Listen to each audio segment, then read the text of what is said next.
There are so many popular yoga teacher cues out there that are really outdated. They just do not work if your intention as a teacher is to connect your students deeper to themselves.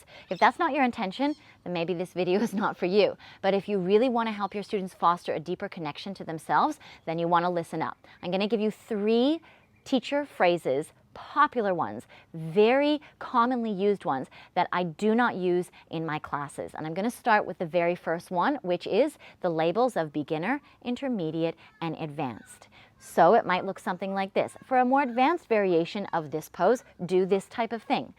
For a more beginner version of this pose, do this type of thing. Now the problem with using these labels is that it puts a disconnect between your student and their needs, because they will put a label on themselves. They will either say, I am very advanced and therefore I need to take the advanced option, which means they'll disregard every other option even though they might actually benefit from taking those options.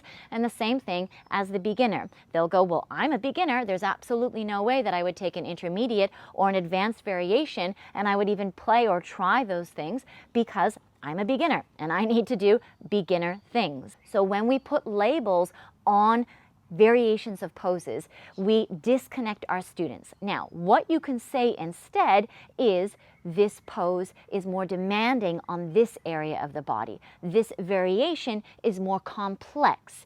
This variation has many more layers to it involving da, da, da, da.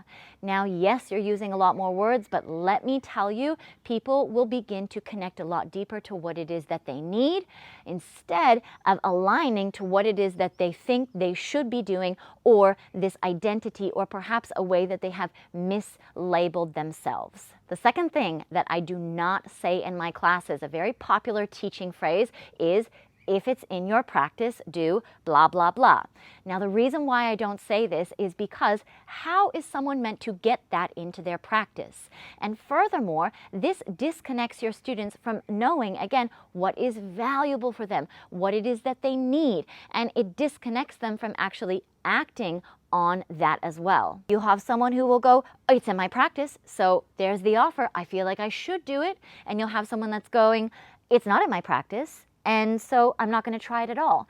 What is a better way to present this is to utilize what I've already touched on in the previous cue, which is express the layers that are involved with a particular option, express the complexity and the different types of aspects that are involved. There is a spine twisting aspect involved in a dancer's pose. There's also a balancing aspect. There's also a back bending aspect. Now, which aspect, which layer would you like to explore, or would you like to explore all of them put together? The purpose of this type of wording and cueing is, again, to connect your students to their needs. Step away from things that are biased and labels that they've given themselves or someone else has given them, and allow them to really nurture the exploration component of their yoga practice so they discover what is going to be most valuable for them.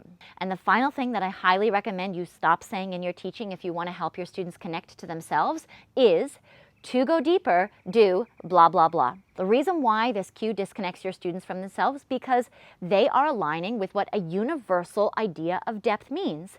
And generally, when we're presenting this universal idea of depth, we're using it in relation of bringing one part of the body closer to the other. Let's say pigeon pose, for example. If you want to go deeper, bring your body down towards the thigh. Or if you want to go deeper, bring your shin more towards the top of the mat. These things are ways to create more forceful flexibility in the body. That doesn't equal depth. Just because you're moving one body part closer to another, that does not mean that's the only place of depth. And furthermore, you have no idea what depth means in someone's body. Depth can mean a myriad of different things and can target a myriad of different areas of the body. So saying to go deeper just really is one-dimensional, but a yoga practice and a body is multi-dimensional. So what you can say instead is, if you would like to explore a layer of this pose that tends to target the hamstring more, try to take your body here. Again, these cues have more words in them, but they need to, because the aim is not to get your students to perform on a whim, but to get them to actually connect with themselves, to think, to feel, to consider, what do I need? What's going to be valuable for me here right now? Now, these three things, again, they tie into each other, and they are going to be so powerful and impactful if you are looking to inspire your students to tune into themselves, to connect with themselves and what it is that they need, and lead a class that is highly impactful, profound, and life-changing for your students. If you like this video and these tips, please make sure that you let me know in the comments and subscribe to my channel for more useful teaching tips just like this.